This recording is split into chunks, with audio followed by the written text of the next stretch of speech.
dear children, welcome to my YouTube channel Ashish Academy. Dear, in this video I am going to tell you most important questions from 9th class.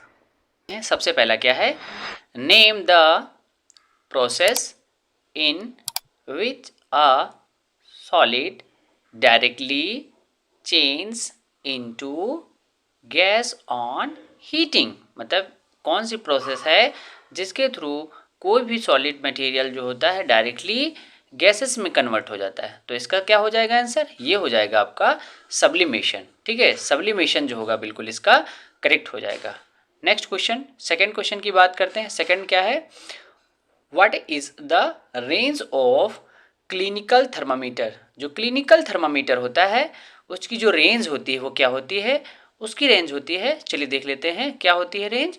उसकी range होती है आपकी clinical thermometer की 35 degree centigrade से to 42 degree centigrade के between में clinical thermometer की जो क्या होती है वो रेंज होती है। ओके स्टूडेंट्स, समझ में आया। आगे देखिए क्वेश्चन नंबर थर्ड की बात करते हैं। थर्ड में क्या है, what is acid rain. Acid rain क्या है, एसिड रेन को बताना है। चलिए इसको भी देख लेते हैं, एसिड रेन क्या होता है। The rain containing excess of acids is called acid rain. मतलब जो वर्षा होती है जिसमें ज़्यादा मात्रा में एसिड की क्वांटिटी होती है उसी को हम क्या कहते हैं, एसिड रेन कहते हैं। आगे देखिए नेक्स्ट क्वेश्चन की बात करते हैं। क्वेश्चन नंबर 4 की बात करते हैं। Which acid naturally present in our stomach. हमारे स्टमक में कौन सा एसिड जो है नेचुरली प्रेजेंट होता है उसको बताना है। तो कौन सा होता है इसको देख लेते हैं। ये हो जाएगा आपका हाइड्रोक्लोरिक एसिड, जिसे हम क्या कहते हैं, HCl।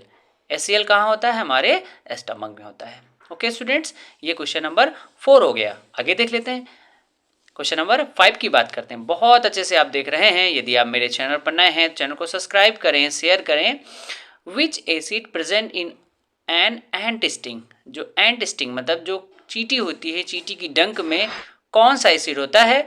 तो चींटी की डंक में कौन सा एसिड होता है वो हो जाएगा आपका formic acid. Formic acid is present in an ant sting.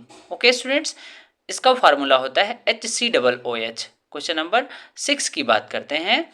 What is nature of soap solution. Soap solution का नेचर कैसा होता है उसको बताना है। चलिए देखिए सोप सोल्यूशन का नेचर कैसा होता है। तो soap solution is basic in nature. ये कैसा होता है, वो बेसिक इन नेचर होता है, मतलब कि एसिडिक नहीं होता है, वो हमारे नेचर में बेसिक होता है। ठीक है, तो क्वेश्चन नंबर 6 की बात करते हैं। 7 की बात करते हैं।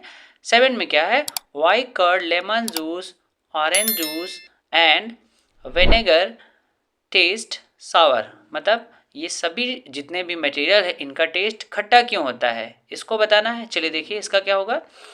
दी सब्सटेंसेस टेस्ट सावर बिकॉज। ये खट्टे इसलिए होते हैं क्योंकि क्या होते हैं, दे कॉन्टेन एसिड्स। इसमें क्या होता है, एसिड्स होता है, इसीलिए मटेरियल या जो भी पदार्थ होते हैं वो खट्टे होते हैं। आगे बात करते हैं, क्वेश्चन नंबर 8 की बात करते हैं। Name the acid which is present in each cell of our body. मतलब कौन सा एसिड है जो हमारे प्रत्येक सेल में प्रेजेंट होता है। तो कौन सा होगा इसको बताना है। Each cell in our body contains an acid. कौन सा होगा, डीऑक्सी राइबो न्यूक्लिक एसिड, जिसे हम क्या कहते हैं, DNA कहते हैं। DNA का फुल फॉर्म क्या होगा, deoxy ribo nucleic acid. Okay students, ये क्वेश्चन नंबर 8 की बात थी। क्वेश्चन नंबर 9 की बात करते हैं। What are effects of acid rain. Acid rain से होने से कौन सा इफेक्ट्स पड़ेगा, चलिए देख लेते हैं। Acid rain can cause damage to buildings, historicals, monuments, ठीक है, प्लांट्स एंड एनिमल्स। क्या होते हैं, वो डैमेज हो जाते हैं। ठीक है, प्रागैतिहासिक इमारतें हैं, भवन हैं, पेड़ पौधे और जीव जंतु क्या होते हैं उससे प्रभावित हो जाते हैं। आगे क्या है, how acidic soil can be treated. Acidic जो सॉयल होगी उसको कैसे ट्रीटेड किया जाएगा, तो उसको बताना है। क्या करेंगे सबसे पहले, when the soil is too acidic, जब ज़्यादा एसिडिक हो जाए, it is treated with base like किससे होता है? Quick lime. क्विक लाइम क्या कहते हैं? क्विक लाइम जिसको कहते हैं कैल्शियम ऑक्साइड डालेंगे या स्लेग्ड लाइम बन डालेंगे। इसकी वजह से क्या होगा, जो सॉइल की जो एसिडिटी है या सॉइल की जो एसिडिक नेचर है वो क्या हो जाएगा, वो बेसिक नेचर में कन्वर्ट हो जाएगा। किसके थ्रू? क्या करेंगे? कैल्शियम ऑक्साइड को जब हम उसमें मिलाएंगे। ओके स्टूडेंट्स, आगे बात करते हैं। क्वेश्चन नंबर 11 की बात करते हैं। Give examples of some acids and bases. कुछ एग्जाम्पल बताना है एसिड और बेसिस के। चलिए बात करते हैं। एसिड के क्या हो जाएंगे, जैसे कर्ड हो गया, लेमन जूस हो गया, विनेगर हो गया, और क्या है, ऑरेंज जूस। ये सब क्या है, आपके एसिड्स के एग्जाम्पल हैं। ठीक है, आगे बात करते हैं। नेक्स्ट क्वेश्चन की बात करते हैं। बेसिस की बात करें, जैसे बेकिंग सोडा, लाइम वाटर, ये सब क्या हैं आपके, ये हो जाएंगे आपके बेसिस हो जाएंगे। ओके स्टूडेंट्स, समझ में आ रहा है? यदि आपको समझ में आ रहा है तो वीडियो को लाइक करें और वीडियो को ज़्यादा से ज़्यादा लोगों में शेयर करें। आगे देखिए, why factory waste is neutralised before depositing it into the water bodies. मतलब जो फैक्ट्री से निकला हुआ जो मटेरियल होते उसे क्या किया है, ट्रीटेड कर लिया जाता है। ऐसा क्यों? तो इन्होंने कहा था the waste of many factories contain acids if they are allowed to flow into the water bodies, the acids will kill fish and other organisms. The factory wastes are therefore neutralized by adding basic substances. मतलब इन्होंने बताया जो factory से निकला हुआ पानी होता है उसको ये पानी में या वाटर बॉडीज में डिस्चार्ज कर दिया जाएगा, तो उसकी वजह से कुछ जानवर भी उससे इफेक्टेड होंगे, तो इसीलिए उन्हें पहले ही ट्रीटेड कर लिया जाता है, फिर उन्हें डिस्चार्ज किया जाता है रिवर में।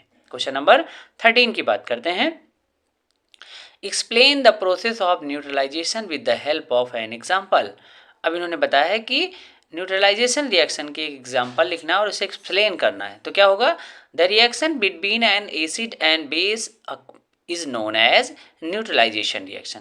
कैसा होता है, इसमें क्या फॉर्मेशन होता है, salt and water are produce in this reaction with the evolution of heat. ठीक है, हीट का भी इवोल्यूशन होता है, हीट भी बाहर निकलती है। ठीक है, तो ये हो जाएगा आपका 13 का क्वेश्चन हो जाएगा। एग्जाम्पल की बात करें, जब एसिड और बेस को मिलाया जाता है तो क्या बनता है, साल्ट एंड वाटर, इसी को हम कहते हैं न्यूट्रलाइजेशन रिएक्शन।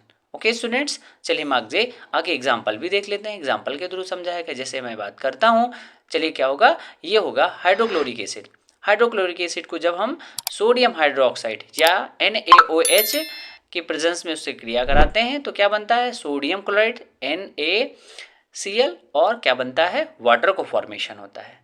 ओके स्टूडेंट्स, समझ में आ रहा है? तो समझ में आ रहा है तो आप वीडियो को लाइक करें और वीडियो को ज़्यादा से ज़्यादा लोगों में शेयर करें। आगे देखिए, state few properties of base. Base की कुछ प्रॉपर्टीज बताना। तो सबसे पहली प्रॉपर्टी क्या होगी, प्रॉपर्टीज ऑफ बेस। अब यहाँ पर बेसिस की कुछ प्रॉपर्टीज बताई गई, तो सबसे पहली प्रॉपर्टी होगी bases are bitter in test.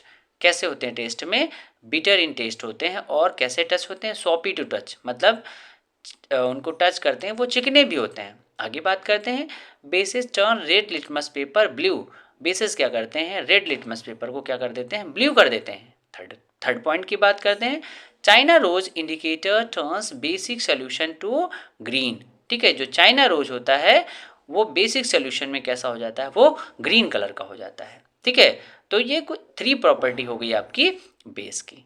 Next question की बात करते हैं। नेक्स्ट क्या इन्होंने बताया है, स्टेट फ्यू प्रॉपर्टीज। अब इन्होंने क्या बताया है कि कुछ प्रॉपर्टीज बताना है, किसकी, एसिड्स की।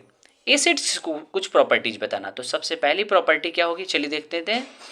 पहला उन्होंने बताया कि प्रॉपर्टीज ऑफ एसिड्स। तो फर्स्ट प्रॉपर्टी क्या होगी, acid are sour in taste. Taste में कैसे होते हैं, खट्टे होते हैं, तो सावर इन टेस्ट।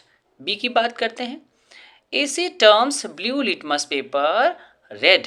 ये क्या करते हैं, ब्लू लिटमस पेपर को रेड में कन्वर्ट कर देते हैं। थर्ड पॉइंट की बात करते हैं, China rose indicator turns acidic solution to dark pink, जिसे हम क्या कहते हैं, मैग्नेटा बोलते हैं। ठीक है, मैगेंटा बोलते हैं। किस कलर में हो जाता है, वो एसिडिक सोल्यूशन में डार्क पिंक कलर का हो जाता है। कौन, चाइना रोज। ओके स्टूडेंट्स, आज के इस वीडियो में इतना ही। इसी तरह वीडियो पाने के लिए चैनल को सब्सक्राइब करें और वीडियो को ज़्यादा से ज़्यादा लोगों में शेयर करें। मिलते हैं एक नई वीडियो के साथ, तब तक के लिए जय हिंद, जय भारत।